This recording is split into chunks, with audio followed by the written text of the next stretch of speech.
Hey comic book fans, welcome to another edition of the Cosmic Comic Book Broadcast.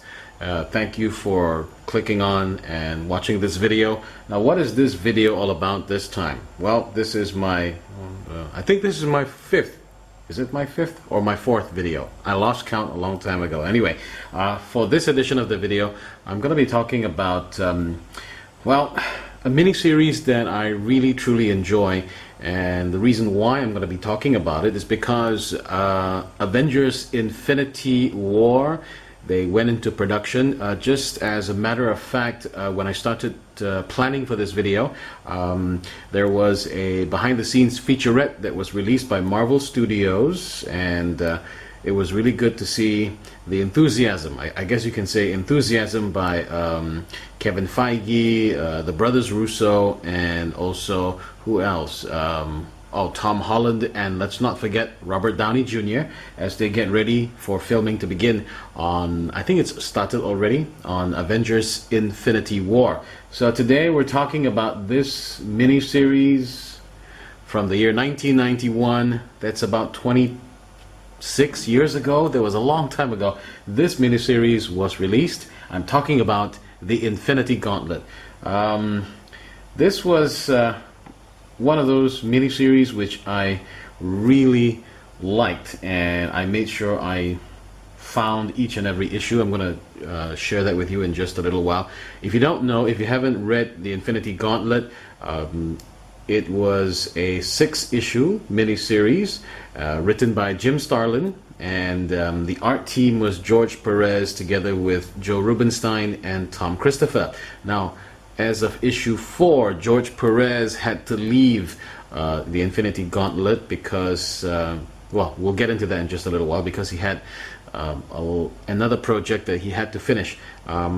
Starting with issue 5 and 6, the final 2 issues, Ron Lim stepped in as the penciler, and this series actually started in July of 1991 until December of 1991.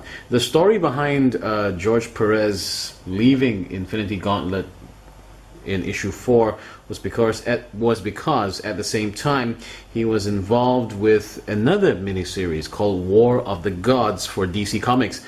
That was a 4-issue miniseries which was part of Wonder Woman's 50th anniversary celebrations. He collaborated with Russell Braun on the script. Yeah, he wrote part of War of the Gods as well, and for the art he collaborated with a whole host of artists, one of whom was Cynthia Martin. Now, trouble started brewing on that miniseries when a number of things happened at the same time. Now, George Perez was penciling Infinity Gauntlet, so that took up a bit of his time. His editor at the time went into labor, and then it was rumored that George was not happy that DC Comics, well, they were not making a big deal. They were not doing enough to celebrate Wonder Woman's anniversary. So that caused a lot of emotional stress for him to finish War of the Gods. He made a decision to leave Infinity Gauntlet to finish War of the Gods, which I guess took a lot out of him. So he left with issue 4. Ron Lim, as I mentioned, was assigned to replace George Perez, and to show that there were no hard feelings and that he wasn't leaving Infinity Gauntlet because he hated the project or anything. He stayed back to ink the last few covers for Infinity Gauntlet. Now, reason why I'm talking about this great miniseries is because Avengers Infinity War is based on this miniseries. I do believe it's the inspiration, and they're taking a lot of cues, and their scripts will be based on this particular miniseries. So the brothers Russo will direct the 2-part movie, and I'm really happy to see that Marvel Studios is making a lot of effort to make this storyline into 2 movies, instead of just trying to finish it with a 1-hour 45-minute movie or something like that. It just wouldn't do it justice, because this is such a huge storyline. Unfortunately, I do realize that they will not be able to follow the comics, simply because, well, if you look at it, Marvel will not have the rights to use a lot of characters for Infinity War. The most important one would be the Silver Surfer, because it was the Silver Surfer who warned Doctor Strange and the rest of the heroes of the Marvel Universe that Thanos has a plan and he has the Infinity Gauntlet. They don't have the right to use these characters, which are really necessary as far as I'm concerned to do the movie properly. They won't have the rights to X-Men. They won't have the rights to Fantastic Four. But you know what? I'm always hoping for something good to happen, because I didn't think that they would get Spider-Man back, but they did, and Spider-Man, I'm told, will be in Avengers Infinity War. So missing from this would be X-Men, Silver Surfer, the Fantastic Four, and it's really essential that they must be in this movie, but I won't hold my breath, because Fox seems to be really stubborn about this. They want to make another Fantastic Four movie, I think, and they're just latching on to the X-Men franchise. A little bit more about Avengers Infinity War, the movie. I'm hoping they will be faithful to the storyline, even though I guess they won't be 100% faithful to the comic book. Reasons were mentioned that I mentioned just now. It does look promising, however, and I think they'll make do with the characters they do have. Spider-Man will be there. Guardians of the Galaxy will finally meet the Avengers. I've been told that Brie Larson as Carol Danvers, Captain Marvel, will be in the movie. The Defenders will be in part 1. Inhumans will be in part 2. So it's a huge ensemble cast. This is just the rumors that we've heard, so I'm looking forward to finding out whether this will happen. All told, it's $1 billion in terms of the budget for this movie. So you never know. They might pull off a surprise. It's coming out May 4th of 2018. So in the meantime, as we get set to wait for production to continue on Avengers Infinity War, one of the things that we all can do is reread this miniseries, Infinity Gauntlet, by George Perez. He's the penciler, together with Jim Starlin, the writer, and he is inked by veteran inker. I think I can call him that. Joe Perez. Beg your pardon, Joe Rubenstein, and Tom Christopher as well. And Ron Lim stepped in with issue 4, 5, and 6 to finish the pencils. So this is the cover to Infinity Gauntlet number 1. This is where it all started. I like the caption here. Let me bring it closer to you. It says, "The end begins here." And it's a really great cover by George Perez. Really, really nice. And it's one of the things that attracted me, the artwork by George Perez, when this miniseries came out in 1991. Now, this is the cover to number 2. This is when Thanos wanted to, I guess, attract the attention of Mistress Death. Oh, by the way, now that's another storyline that was confirmed by Kevin Feige, that Thanos and his relationship with Mistress Death will not follow what we've been seeing in the comics in this miniseries, so it could be different. That's why I'm not holding my breath for them to follow this miniseries word for word. They're definitely going to do something different. This is number 3, issue number 3, Call to Arms, when all the heroes get together. As you can see, we've got a whole host of heroes here: Wolverine, Cyclops, Silver Surfer, Vision. Let me bring that a bit closer. Vision at this point looked really different, so I don't think they'll be able to include some of these characters. It'll be interesting if they can get Firelord to be in there, but I doubt it.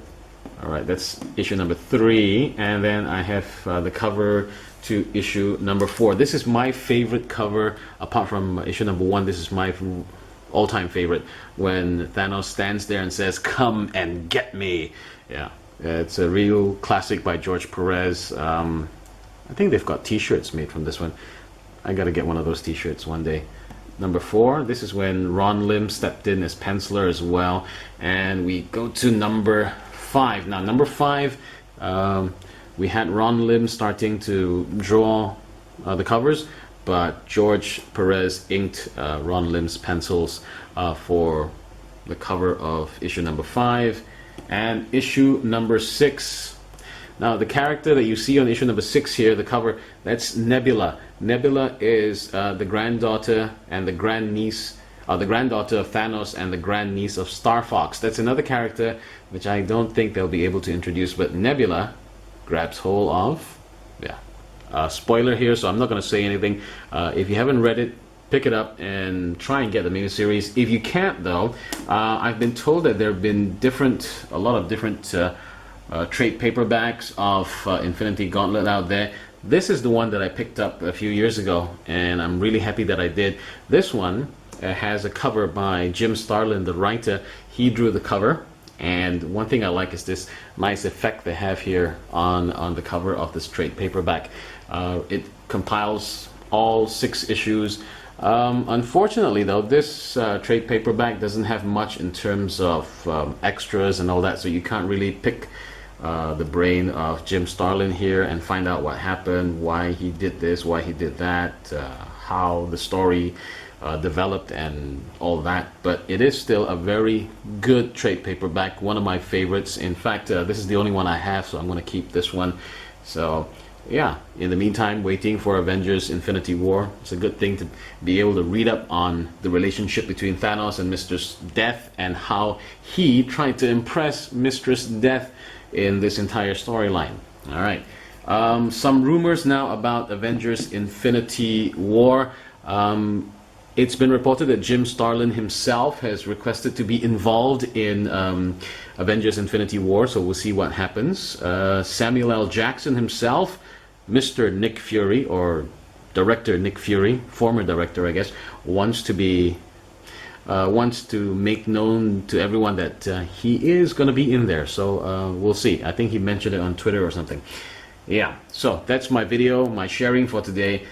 The miniseries Infinity Gauntlet, which is the storyline they'll use for Avengers Infinity War Part 1 and 2.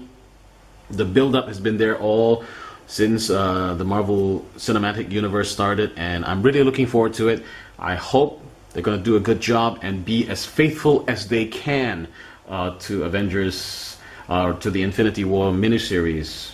If they can, it'll be a great effort, and it'll be a good movie. In the meantime, as I mentioned, if you have not read this series, try and pick it up somewhere.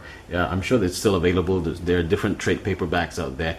It's worth picking it up because you've got great storylines from Jim Starlin, great artwork from George Perez and Ron Lim, the guy who replaced him as penciler on this miniseries. All right, so that's my sharing for this time around. I hope you enjoyed it. If you're new to my channel, it's Comic Book Broadcaster. Give me a like or subscribe to my channel. You can also find me on Blogspot. I have a blog there. You can find me as well on Tumblr. All you need to do is look for Comic Book Broadcaster. Okay, this is the Comic Book Broadcaster saying thank you for watching the video. Again, give me a like if you like the video and subscribe to my channel. I will see you next time for my next video here on the Cosmic Comic Book Broadcast. Until next time, Comic Book Broadcaster saying enjoy your comics.